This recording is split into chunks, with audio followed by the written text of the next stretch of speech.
And we are supposedly live now. This is Sleepy Reader Damien with one of my favorite guests, Matt, Wednesday Serial. And we are going to talk about Tom Strong. And I basically twisted his arm to read some Tom Strong when I saw him say he got the trade and he would just flip it on eBay.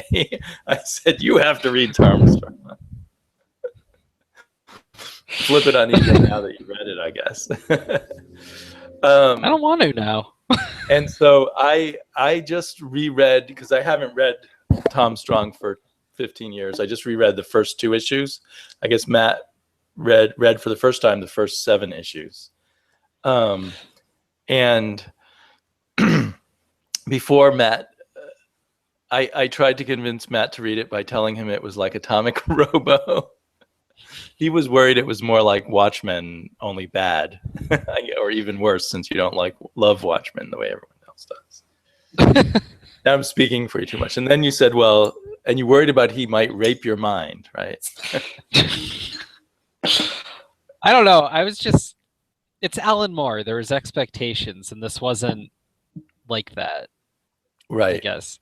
But what was funny is in between that conversation had in between me even reading this, I was reading some of his other Wildstorm work because he did like an issue for Majestic and stuff. And I was reading this trade, which was just Alan Moore doing Wildstorm proper stuff. So he did a Voodoo Mini, Wildcats and Spawn, and a whole bunch of other stuff. And it was just... That's all prior to this ABC line, right? Mm-hmm. So for people who, or this is my understanding of the background, at some point Alan Moore decided he was going to start his own line of comics called ABC, America's Best Comics, which is odd because he lives in the UK. And he started, I think, 4 different series, each one, I think, bi-monthly. Tom Strong, Top 10, The League of Extraordinary Gentlemen, and Promethea, right? Promethea.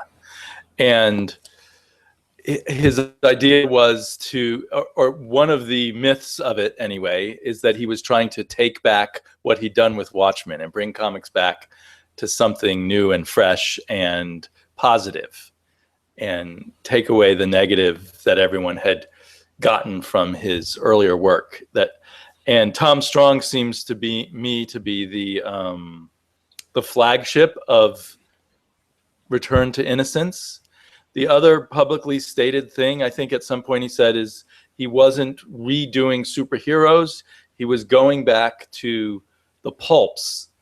Before comic books, there were pulp novels and pulp magazines, like that Tarzan came out of, and Edgar Rice Burroughs and Conan, and all these things came out of pulp magazines, and there were Doc Savage and The Shadow and all of that.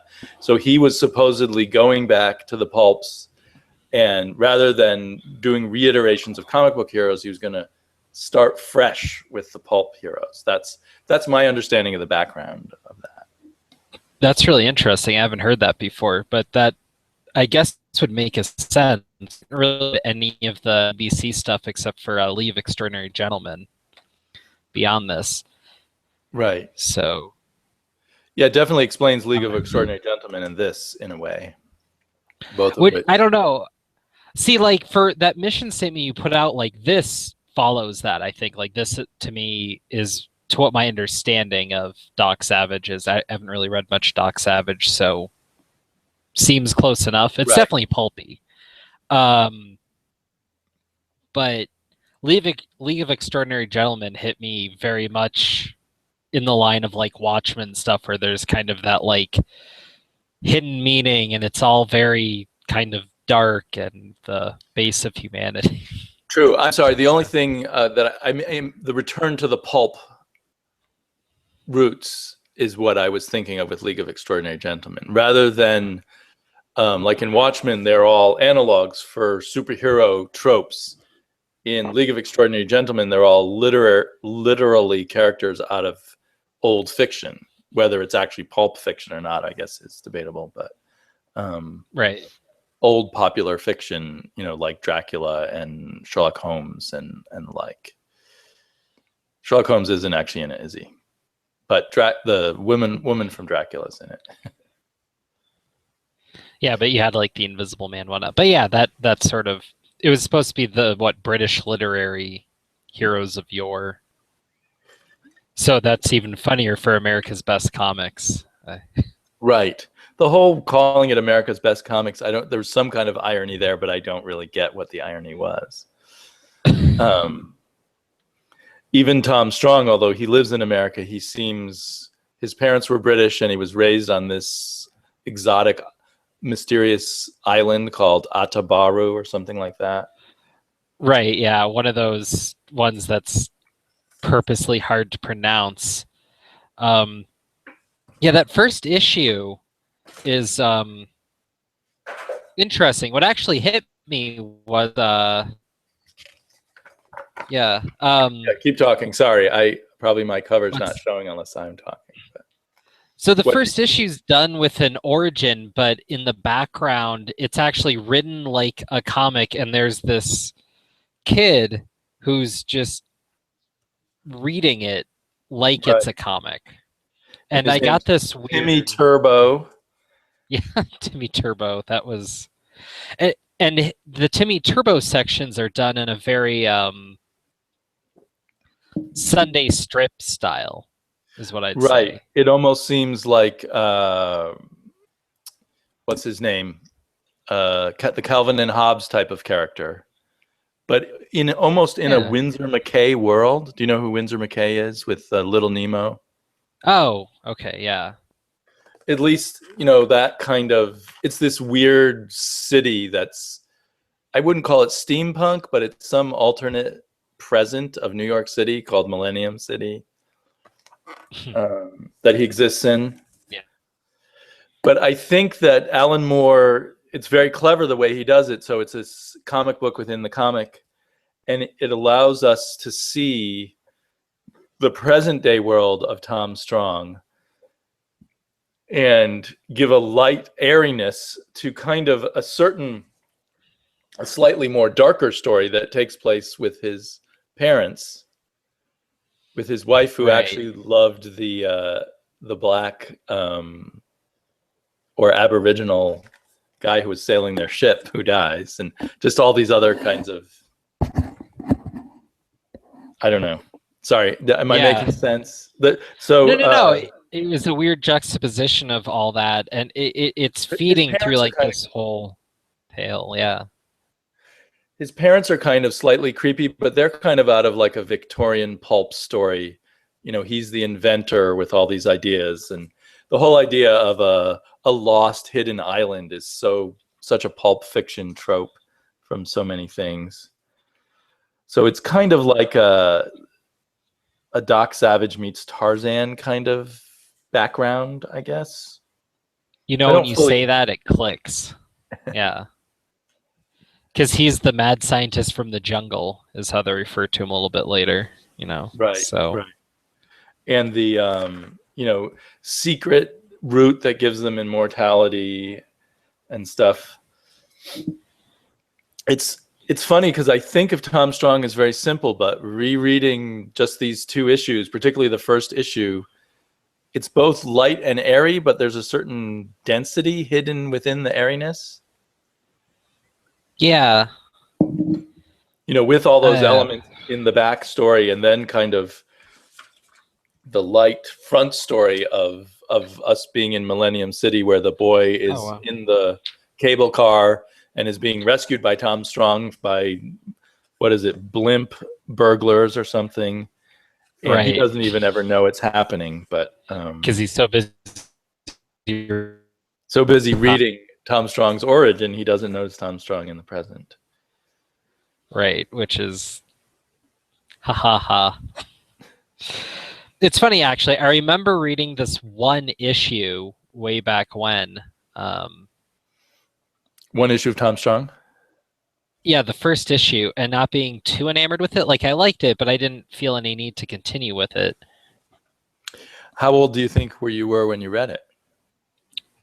I couldn't have been that much younger. I mean, Oh, you oh, didn't read it like when you were a young kid or something, when you were 10 or anything like that. yeah, no.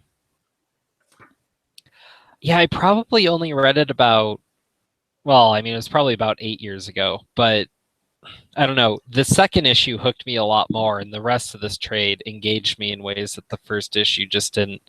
I think it's just that whole origin story of a pulp thing. I mean, as much as they're playing off of stuff and everything, there's Uh-huh. also kind of a notion of I read that I Am I guess fading out may on not be you? fair. Oh, I no? sometimes have bad internet, so when I heard your voice fade out for a second, I thought maybe it was my internet. Oh. Hopefully. Yeah, good. Well, for some reason, I mean, I haven't reread as many issues as you've gotten through now, but for some reason, I really liked the first issue. But I in the past, before I had children, I thought children would like this, and I gave it to children, and they did not like it that much. It's almost it's a mock children's comic and not really a children's comic. I don't know. Yeah, My no, children it's find it kind of boring. yeah, there's probably a little too much heavy stuff, and it's I don't know. The one thing that got me through the rest of what I read was Tom Strong is very much a married character, and the fact that they make that an interesting part of everything, I found that to be one of the most refreshing parts, I guess. Right. And I think Howler Mouse said that he was the first interracial marriage of a main character in a comic book. Really? I don't know if that's 1999. I don't know. I can't think I of hope anything not. to refute that, but I don't know. What I don't know. interracial marriages are there even right now in comic books? I can't think of What one. marriages are there? Well, So yeah, DC's removed all marriages, and there aren't many in Marvel. But yeah, it starts off, we're deep in the family. The whole family is involved in the superheroing. I think it's reading this that makes me feel like there's a connection between the Fantastic Four and Doc Savage, because this connects to Doc Savage, but then it starts reminding me of the Fantastic Four. I didn't get much Fantastic Four out of it. Well, a superhero family who lives in a big building in the middle of the city, and their leader's kind of a scientific genius with white sides to his hair. When you put it like that, and they are kind of science fiction based and all that. It just, Right. I guess I found it engaging, so I didn't connect it with the Fantastic Four as much. Well, next time I torture you by making you read something, I'll make you read some Kirby and Lee Fantastic Four. But oh God, Lee. I actually have a Fantastic Four trade sitting around that I need to read. Sturm and Davis. It's not quite. That's not quite Lee and Kirby. Sturm and Davis? Who's Sturm? Some guy. And is that Alan Davis? Maybe.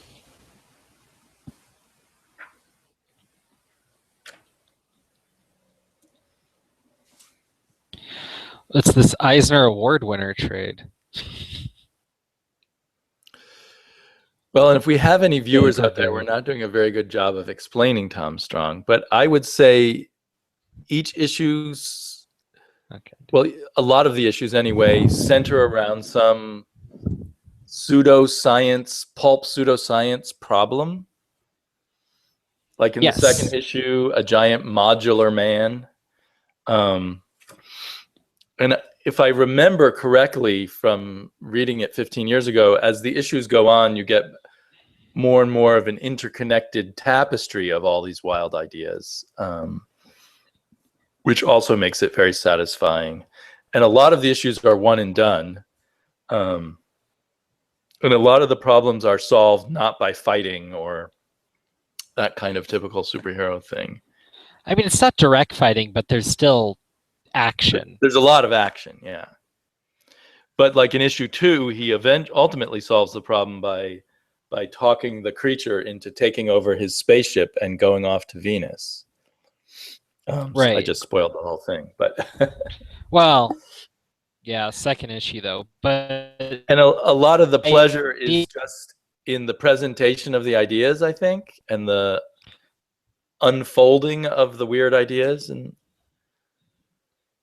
sorry, well, and what's really nice about that is it's an actual conclusion through being clever, whereas so many superhero comics now have to come down to this fisticuffs sort of thing, which can be kind of disappointing at times because then it takes away kind of the cleverness of the finale. right, If it's just pew pew pew. And right. Like here, yeah. Oh, go ahead. Sorry.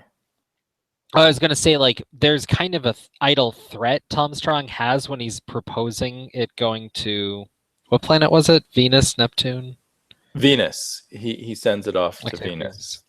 The modular man Yeah. is a self-replicating machine that when there's enough modules actually remembers who he is, which is some mad scientist, and then wants to take over the world and replicate himself more. But he's been defeated twice already by Tom Strong, and Tom Strong points out that he will just be defeated again and again and again, and what good is that doing him? Right. And so, like, so instead of me crushing you again, I propose that why don't you just take my ship and go elsewhere and live peacefully and all that. And I imagine they call back on this at some point, but Yeah, I can't anymore It's remember just- which things they call back on, but they do call back on a lot of stuff in the early issues, in the later issues. yeah. So. And what you're kind of saying before, it's approaching all these things intelligently and actually solving problems, because we're not just here to the fights aren't just a prop. I mean, the ideas aren't just a prop to lean more fights on and to drag out the story to the next issue or anything. Right. I mean, kind of annoyingly, when you read interviews with Alan Moore, he feels like, here I am, I'm trying to teach you other comic book writers how to do it. You didn't quite understand my lessons properly in Watchmen, so here's another. I'm going to try another approach where I teach you how to do these fantastical stories. What was also really interesting in reading these is I don't know what it was. I got echoes of like Grant Morrison and Planetary. So right, there is a lot Ellis like Planetary was here. reading. And it's this was, I think, coming out at the same time that Planetary started. I think Planetary started around 1999 also. So we can't really say Warren Ellis was copying Alan Moore or anything. But there was maybe they were thinking along the same lines. Well, they were going back to the source material. Right. And trying to draw on that to move forward, because in the 2000s, I guess a lot of people are feeling like comics needed to come back to something, because the bubble had just burst, basically, right? We're getting in, the superhero movies were starting to take over and influence in weird ways, and it was kind of a shaky point. Also, I mean, Wildstorm was its own thing at the time, or not. I've always been a little confused about that. Wildstorm was either part of Image or its own thing, or I think in some way each of the founders of Image had his own imprint, and he had the right to do whatever he wanted with it. And I think Jim Lee spun it away from Image. And I don't know at what point he brought in DC. And I saw something that was saying the reason DC bought Wildstorm, was because they had Alan Moore. They were buying back Alan Moore, who had left them and sworn never to work for them again. But suddenly it's, you know how like a company might make itself look really valuable to another company to get bought out. Suddenly Wildstorm, that might have been looking kind of iffy by the late 90s, has 4 books by Alan Moore, the most famous writer in comics. I mean, it brought me back into the comic book store at the time. And I know that was a big thing, but at the time, Wildstorm wasn't doing too shabby either. They had a fairly incredible Wildcats run. They had The Authority going, and that was really big. and all that. I mean, Alan Moore had done some Wildcats and had been Right. doing But some when domestic and stuff. was the Wildcats in its heyday? Had the sales already started to slump for all of that stuff? Was it still even going in it was 98, kind of a 99? bizarre case because their sales had somewhat slumped, but that was from being one of the biggest comics for a short while because they had the cartoon and everything. So they were doing good. I didn't know there was a Wildcats cartoon. Wow. It was terrible, or at least by today's standards, I imagine.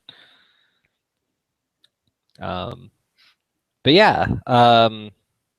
So then the third issue was this Aztec. Right, which I haven't reread, so I can't remember how it works out. Oh, you didn't even get through issue 3. No, I told you in a message just the first 2 issues, and I thought I would just read the first 2 issues, and we would focus on those. But it's fine. So did you found the third issue also satisfying? I found it interesting, but I really got into the book around the 4th issue where they introduced the Nazi chick. Right, the sexy Nazi woman. I can't remember her name. Swastika? No. And is this the first time they do a untold tale of Tom Strong from the back during World War II? It becomes a pattern in every issue where there's a portion of the issue that is an old adventure of Tom Strong that then plays on the main adventure of that issue, and the old adventure will be done by a different artist. Yeah, that was crazy. So they got Dave Gibbons to do like 4 pages for something, which I thought was nuts. I have to say I like the Chris Sprouse art best. They got Arthur Adams for issue 4. Yeah, they just got some incredible talent. I just find it kind of funny. I mean, I like the main guy. Because everyone wants to work with Alan Moore, particularly back, in 1999 when everything was collapsing or collapsed. Oh, yeah. Then in issue 5, the guest artist is Jerry Ordway. But yeah, eventually they get Gibbons in issue 6. And I think this pattern continues of a guest artist doing a short story within the story continues in almost every issue going forward. Yeah. Gary Franks in another issue. It's a good pattern. I wonder if part of it was to help the comics come out on time. That might be. And I somewhere saw Alan Moore talking about giving work to people. Although these are pretty big name people, so that doesn't seem quite right. But it also fits with that first issue that had a comic book within a comic, although the comic book within the comic in the first issue was the main story. But the whole Alan Moore liking to play with the idea of Tom Strong in his world is both a real character and a comic book character. There's a myth of Tom Strong that interweaves over time.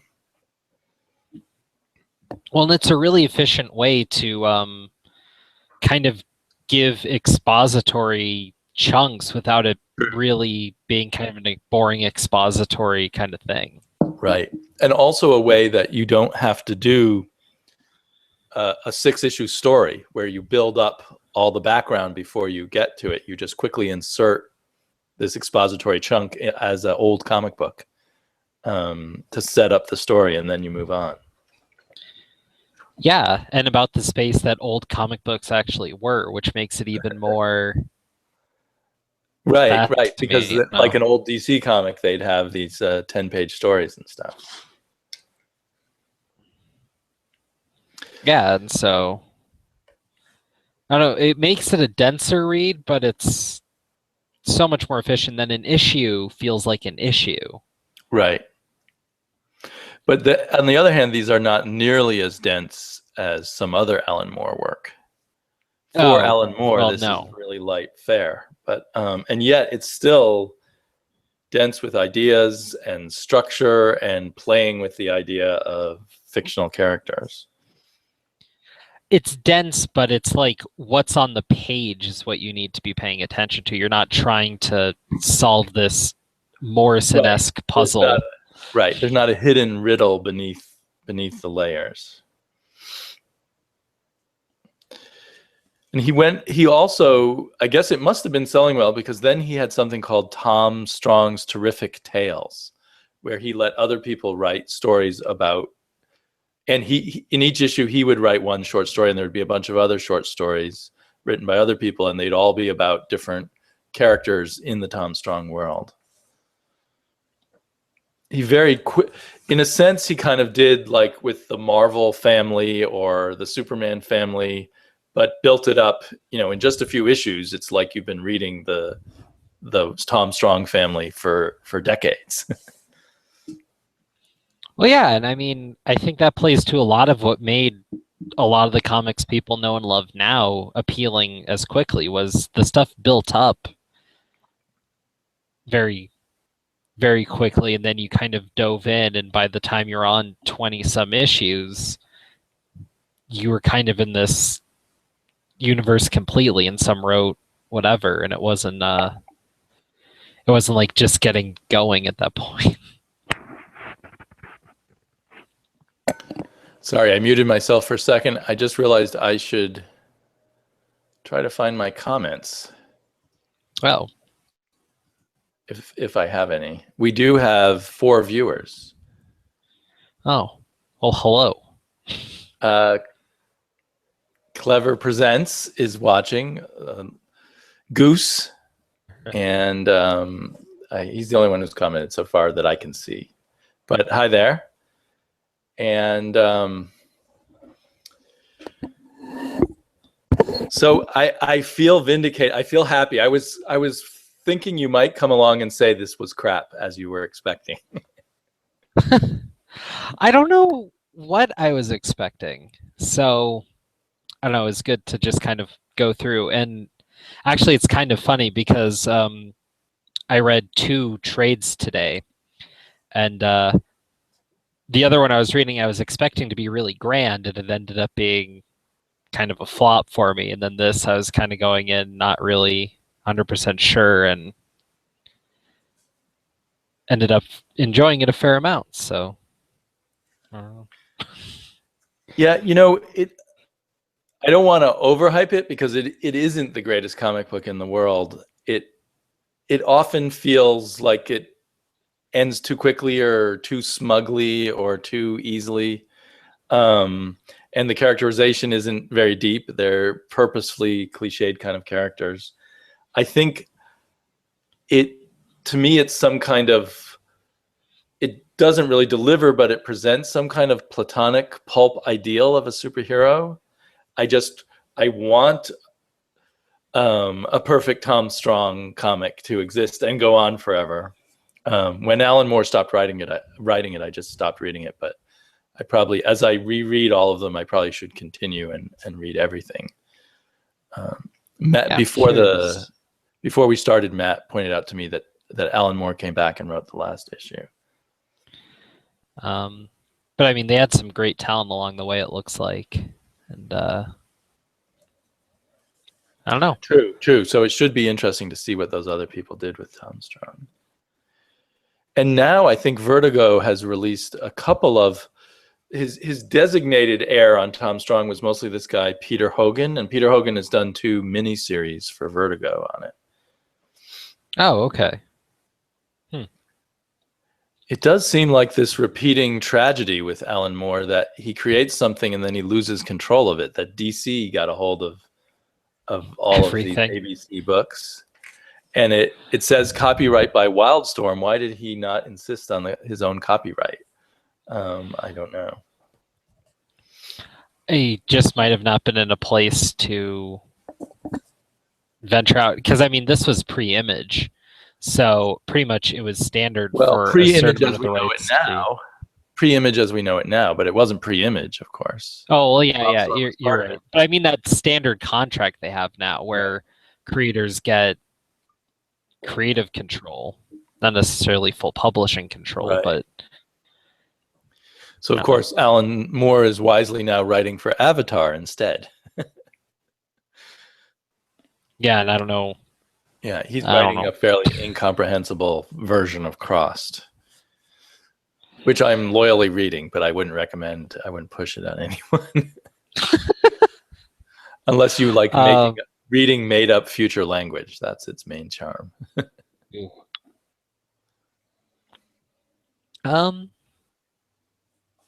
Yeah, I don't know. It was it's an interesting venture.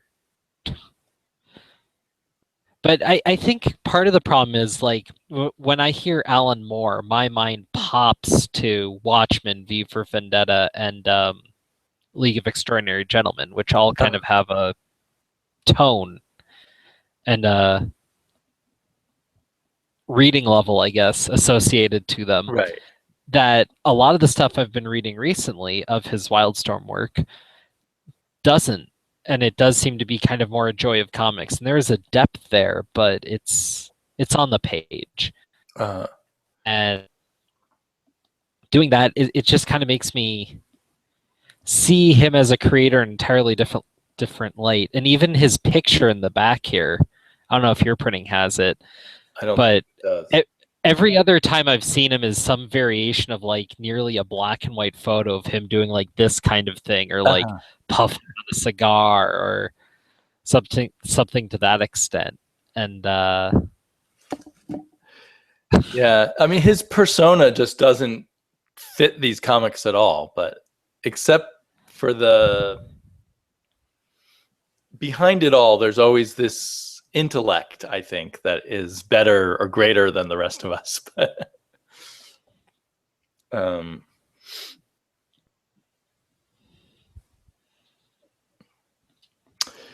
Yeah, so I mean, people who are interested in, but Tom Strong is very light, and then Top 10 is also very good, not quite as light, but also very light kind of thing. A world where everybody's a superhero, and it's like Hill Street Blues or something in a world of superheroes. If people even remember the show Hill Street Blues, or some other kind of police procedural / soap opera kind of show. But for some reason, I love of the post-Watchmen Tom Strong.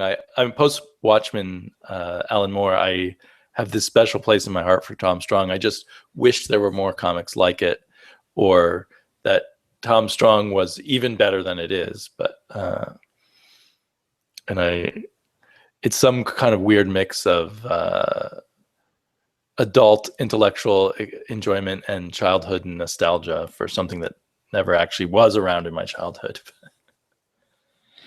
Well, no, but it's totally playing on that whole idea. And I don't know, it's nice to read something that's quality, but not,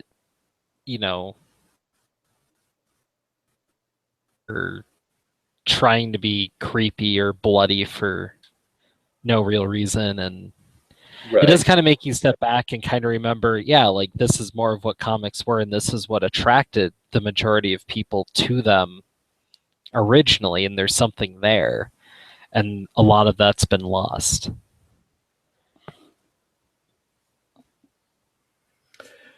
Yep. Maybe we should end on that note. All right.